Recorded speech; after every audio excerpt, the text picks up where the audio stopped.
Good morning. You know, it's been a very unusual week, several weeks, very unusual 10 months. This past week has caused all of us a certain amount of emotion, maybe, anxiety, anger, frustration. Like Vivian said so many times over her many years standing at this podium, life will try its best to disturb the calm peace within our souls. And all of us have felt that very much recently. Personally, as I pulled into the parking lot this morning, the transaxle broke off of my car. My transmission's gone. I have to have it towed home. So I'm trying very hard to not allow that to disturb the calm peace of my soul. And all of us have undergone huge impact this whole past year.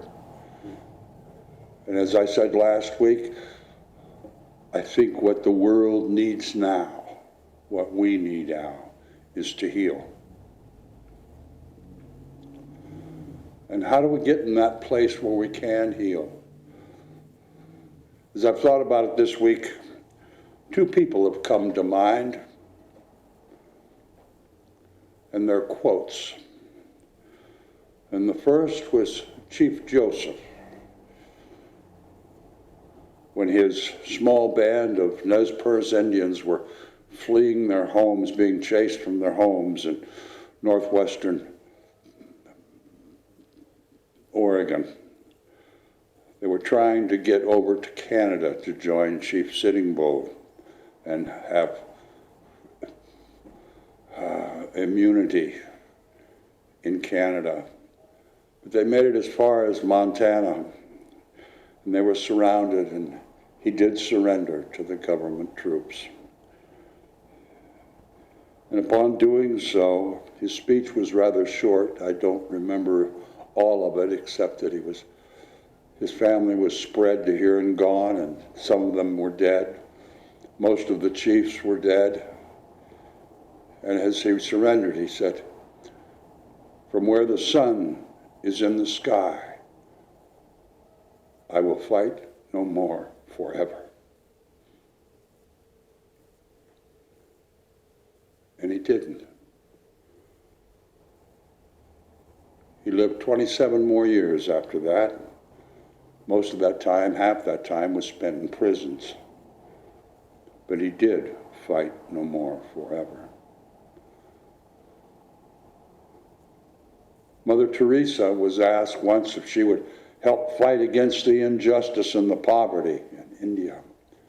She said, "No, I won't fight for anything, but I will do everything I can to help you create something that serves humanity and our earth well." And when I think about our personal healing, that's what keeps us riled up all of the time, is the fighting and the frustrations and the anger and the hatred that all of us have inside of our souls, inside of our hearts, inside of our brains. This chaos. And I think that if there was any way we could stop that fighting, stop that chaos, quell it, that we would all have enriched lives because of it. You know, as I think about humanity and the people on the face of this earth, I don't care what government, what your political stance is. I don't care what your religion is. I don't care what your race is. I don't care what your social condition, your economic condition is.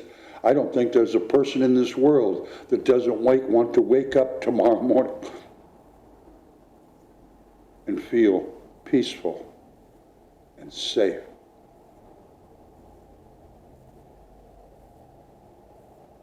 To feel at peace, to feel a tranquility, to feel like we are in harmony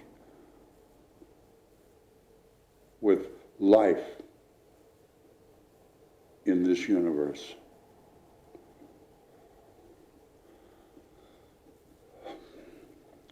I don't know how we can get there. I spend a lot of time meditating and pondering and contemplating. I saw something a while back on Netflix, and I'm going to mention it or tell you about it. You know, Barbara has led us in meditation for years, actually, and will be doing so again very soon as we go to live stream broadcast of our service on Sunday mornings. But there's a video on Netflix, and it's called Headspace, Guide to Meditation. I've watched a lot of videos about meditation. I've listened to a lot of people. But this particular video, it's in 4 or 5 segments.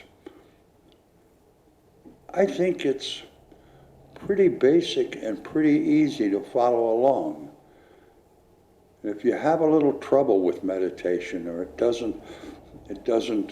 isn't a part of your daily routine that you find peace and renewing of your divine energy on a daily basis, maybe you ought to check it out. Watch it a couple of times. Who knows, it might help. My friends, we aren't going to feel peaceful in our skins until we are peaceful and tranquil in our heart and our mind. And to do that, we have to find some way to stop fighting. The whole world wants to fight. Gets back to that book that I read a while back.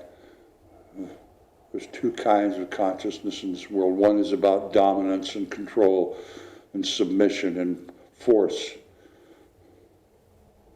And the other is about nurturing and empathy. And if we could somehow quell all of this anxiety and frustration and anger and fear inside of our own bodies, inside of our own minds, inside of our own hearts, we can be doing our little part to making that transformation throughout humanity. We may never see a global consciousness of nurturing and peace and empathy, but at the very least, my friends, each one of us can wake up in the morning feeling that divine peace, that peace of God, of Spirit within us, and wake up without angst and anger and fear and anxiety. If we allow that divine tranquility to have more active role in our thinking and our feeling and our actions, It's there already. All we have to do is find it and allow it to be. Allow it to exist. Allow it to be part of our decision making, our responses.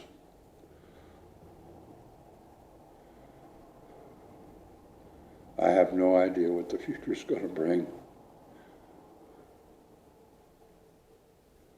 But I know that if each of us takes the time to get in touch with that tranquility that's in us, our lives will be easier to live. They will have more meaning. We will be able to fulfill our purpose,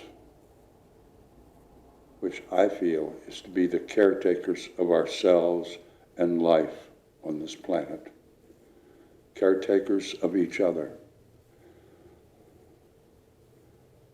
The consciousness of we. What our decisions, how they affect all of us instead of just ourselves.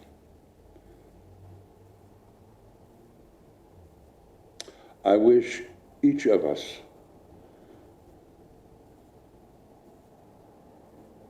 to begin a process of healing and nurturing and caring and forgiveness as we go forward in this new year of the unknown. To all of us, love, peace, tranquility, and so it is.